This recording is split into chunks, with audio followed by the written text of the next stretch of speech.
தமிழக வெற்றி கழகம் கட்சியுடைய தலைவர் தளபதி விஜய் அவர்கள் இன்னைக்கு அந்த கட்சியுடைய கொடியை வந்து இன்ட்ரோடியூஸ் பண்ணியிருக்கிறாரு. ஸோ இந்த கொடி அப்படிங்கிறது தான் இனி வரும் காலங்களில் டிவிகே கொடியோட ஒரு பெர்மனன்ட் ஃப்ளாகாக வந்து இருக்க போகுது.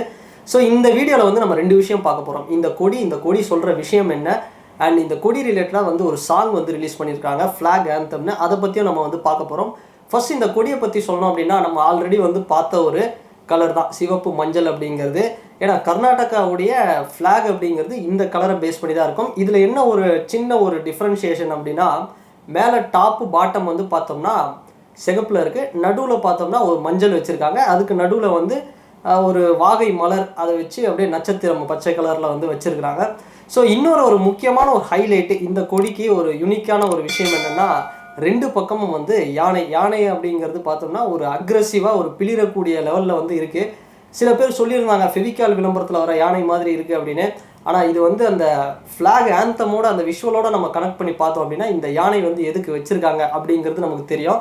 அண்டு இந்த யானை அப்படிங்கிறது பிஎஸ்பி பகுஜன் சமாஜ் கட்சியுடைய ஒரு மிகப்பெரிய கட்சி இந்தியாவில். ஸோ அந்த கட்சியுடைய ஃப்ளாகில் யானையை பார்த்துருப்போம். அந்த யானை அப்படிங்கிறது கொஞ்சம் காமாக கொஞ்சம் கூலாக இருக்கும். ஆனால் இந்த யானை அப்படிங்கிறது ரொம்ப அக்ரெஷன், ரொம்ப ஒரு ஆக்ரோஷமாக இருக்குது அப்படின்னு தான் சொன்னோம். ஸோ இதுதான் இந்த கட்சியுடைய கொடி அப்படிங்கிறது. ஸோ இந்த கொடி ரிலேட்டடாக ஒரு பாட்டு ஒன்று ரிலீஸ் பண்ணியிருக்காங்க. அதுதான் அந்த ஃப்ளாக் ஆந்தம் அப்படிங்கிறது. ஸோ விஷுவலாக வந்து பார்க்கும்போதும் லிரிக்ஸும் வந்து சூப்பராக இருந்தது, வேறு லெவலில் இருந்தது. ஆனால் இந்த சாங் வந்து பார்த்தோம் அப்படின்னா எனக்கு வந்து பெருசாக ஒரு இம்ப்ரெஷனாக இல்லை. ஓகே, சுமார் அப்படின்னு தான் சொன்னோம். ஸோ எஸ்எஸ் தமன் அவர்கள் வந்து இசையமைச்சிருக்கிறாரு.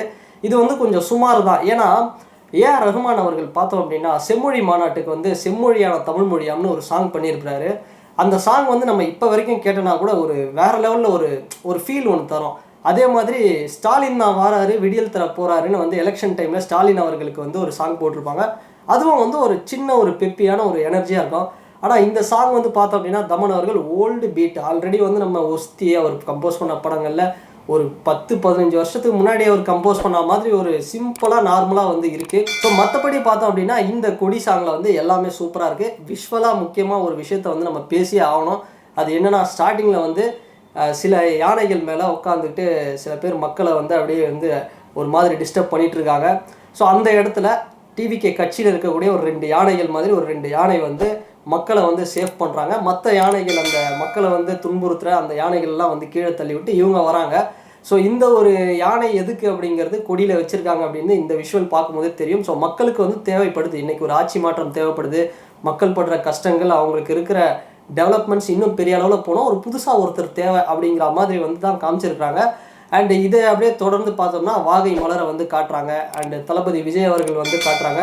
அப்புறம் மக்களை வந்து குறிப்பாக வந்து காட்டுறாங்க. நிறைய விஷயம் வந்து இதில் வந்து சொல்லப்படுது. என்ன அப்படின்னா, தமிழ்நாடு வந்து பார்த்தோம்னா கலாச்சாரம் சார்ந்த விஷயங்கள், குறிப்பாக வந்து ஜல்லிக்கட்டு, விவசாயம், தேயிலை தோட்டம், தமிழ்நாட்டில் என்னென்னலாம் ஹைலைட்ஸோ இதெல்லாம் காட்டுறாங்க. அதே மாதிரி காளை மாடு, அப்புறம் மக்கள் வந்து பண்டிகையை வந்து கொண்டாடுற விஷயம், மக்கள் வந்து இந்த கொடியை ஏற்றுற மாதிரியான ஒரு விஷுவல்ஸு. அது மட்டும் இல்லாமல் ஆட்டோ, ஜென்ரலாக ஆட்டோ பார்த்தோம் அப்படின்னா நம்ம ஒட்டுமொத்த சவுத் இந்தியாவிலே வந்து ஆட்டோவில் ஸ்டிக்கர்ஸ் எல்லாம் வந்து வேறு லெவலில் இருக்கும். தங்களுக்கு பிடிச்ச நடிகர், அரசியல் கட்சி தலைவர்கள், அப்புறம் கடவுளுடைய ஃபோட்டோ, இதெல்லாம் வந்து ஆட்டோவில் முன்னாடி பின்னாடியே ஒட்டுவாங்க. அது மாதிரி இந்த ஒரு விஷுவலில் ஆட்டோவை காமிச்சு அதில் வந்து தமிழக வெற்றி கழகம் கட்சியுடைய அந்த கொடி இருக்கிற மாதிரி, தளபதி விஜய் அவர்கள் வந்து இருக்கிற மாதிரி சில ஃபோட்டோலாம் வந்து காட்டுறாங்க. ஸோ அதே மாதிரி போலீஸு, அட்வொகேட்ஸு, ஜட்ஜஸ்ஸு, அரசாங்கத்துறையில் இருக்கக்கூடியவர்களெல்லாம் வந்து காட்டுறாங்க, மருத்துவர்கள், இவங்களெல்லாம் காட்டுறாங்க. ஸோ அவங்கெல்லாம் வந்து ஒரு இடத்துல நிற்கிற மாதிரி விஜய் அவர்கள் வந்து முன்னாடி இருக்கிற மாதிரி காட்டுறாங்க. இது என்ன குறிப்பிடுது அப்படின்னா, ஃப்யூச்சரில் பார்த்தோம் அப்படின்னா இவருக்கு கூட தான் நம்ம ட்ராவல் பண்ண போகிறோம், இவர் தான் சிஎம் ஆக போகிறாரு, இவர் கூட தான் ட்ராவல் பண்ண போகிறோம் நம்ம, அதனால் நம்ம அவர் பக்கத்தில் நிற்கிற மாதிரி வந்து ஒரு ஹைலைட்டாக வந்து காட்டுறாங்க. இன்னொரு முக்கியமான விஷயம் இந்த சாங்கில் வந்து சொல்லணும் அப்படின்னா, ஒரு 2 விஷயம். அதில் ஒன்று என்ன அப்படின்னா, 3 எழுத்து மந்திரத்தை மீண்டும் காலம் ஒலிக்குது அப்படின்னு சொல்கிறாங்க. அது கிட்டத்தட்ட பார்த்தோம்னா அந்த விஷுவலில் எம்ஜிஆர் அவர்கள் மாதிரி ஒரு ஷேடோ வந்து இருக்குது. இந்த பக்கம் விஜய் அவர்கள் நிற்கிறாரு. ஏன்னா எம்ஜிஆர் அவர்கள் ஒரு நடிகராக இருந்து அதுக்கப்புறம் வந்து சிஎம்மாக சக்ஸஸ்ஃபுல் சீஃப் மினிஸ்டரான ஒரு நடிகர் அவர் மட்டும்தான்.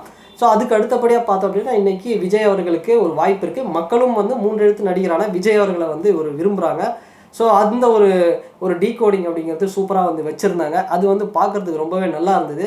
அதே மாதிரி ஃபைனலாக ஒரு டச் ஒன்று வச்சுருந்தாங்க. அரசரையும் கேள்வி கேட்கும் வந்து ஒரு காலம் வந்து வந்திருக்கு அப்படிங்கிற மாதிரி அன்னைக்கே வந்து கணிச்சோம் ஆலப்புறான் தமிழனுடைய கொடி தான் இங்கே பறக்க போகுது அப்படிங்கிற மாதிரி வந்து சொல்லியிருக்காங்க.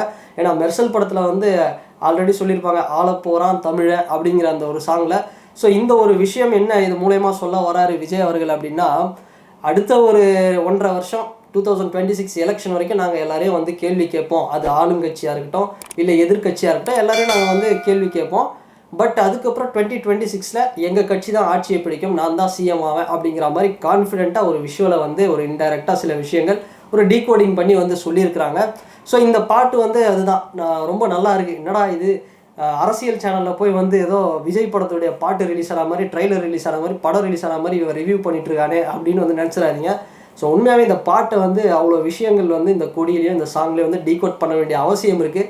ஸோ அதனால தான் வந்து இவ்வளோ விஷயமும் வந்து சொல்லிட்டு இருக்கேன். விஜய் அவர்கள் இந்த ஆகஸ்ட் 22 ஸோ அவருடைய பர்த்டே அப்படிங்கிறது ஜூன் 22. இனிமேல் வந்து பார்த்தோம் அப்படின்னா அவர் 22 இந்த டேட்ஸில் ஒரு பெரிய பெரிய அப்டேட்ஸ் கொடுத்துட்ருக்காரு. அப்படி வந்து ஒரு அப்டேட் தான் இதுவும். ஆகஸ்ட் 22 அவருடைய கட்சியுடைய கொடியை வந்து லான்ச் பண்ணியிருக்கிறாரு. இது வந்து தமிழக அரசியலில் ஒரு மிகப்பெரிய ஒரு நிகழ்வு அப்படின்னு சொல்லலாம். ஸோ அவருடைய கட்சி சார்பாக வந்து கொடியை லான்ச் பண்ணி ஒரு அஸ்திவாரம் அப்படிங்கிறத பலமாக போட்டிருக்கிறாரு தமிழக அரசியலில். ஸோ இதுக்கப்புறமா அடுத்த மாதம் செப்டம்பர் 22 அவங்க கட்சியுடைய முதல் மாநாட்டை வந்து நடத்தலாம் விக்கிரவாண்டியில் அப்படின்னு ஒரு பிளான் வச்சுருக்காங்க. அது மாதிரி தமிழக வெற்றி கழகம் கட்சி வந்து தமிழக அரசியலையே வந்து ஒரு அதிர வைக்கக்கூடிய அளவில் வந்து ஒரு மாநாட்டை நடத்தணும் அப்படிங்கிற மாதிரி பிளான் பண்ணிட்டு இருக்காங்க. அண்ட் ஃபைனலி இந்த வீடியோவில் நீங்கள் பார்த்த தமிழக வெற்றி கழகம் கட்சியுடைய கொடி 2 யானைகள் இருக்குது. எப்படி வந்து அதிமுகவுக்கு இரட்டை இலை இருக்கோ அது மாதிரி 2 யானைகள் வந்து இருக்குது.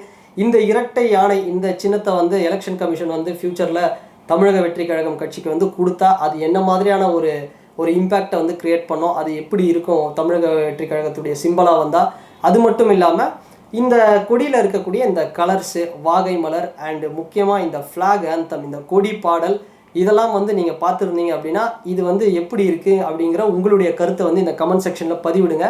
அண்டு இந்த வீடியோ உங்களுக்கு பிடிச்சிருந்ததுன்னா லைக் பண்ணுங்கள், ஷேர் பண்ணுங்கள், கமெண்ட் பண்ணுங்கள், சப்ஸ்கிரைப் பண்ணுங்கள். அண்ட் வேறு ஒரு வீடியோவில் வேறு ஒரு கண்டென்ட்டில் நான் உங்களை பார்க்குறேன். பாய்.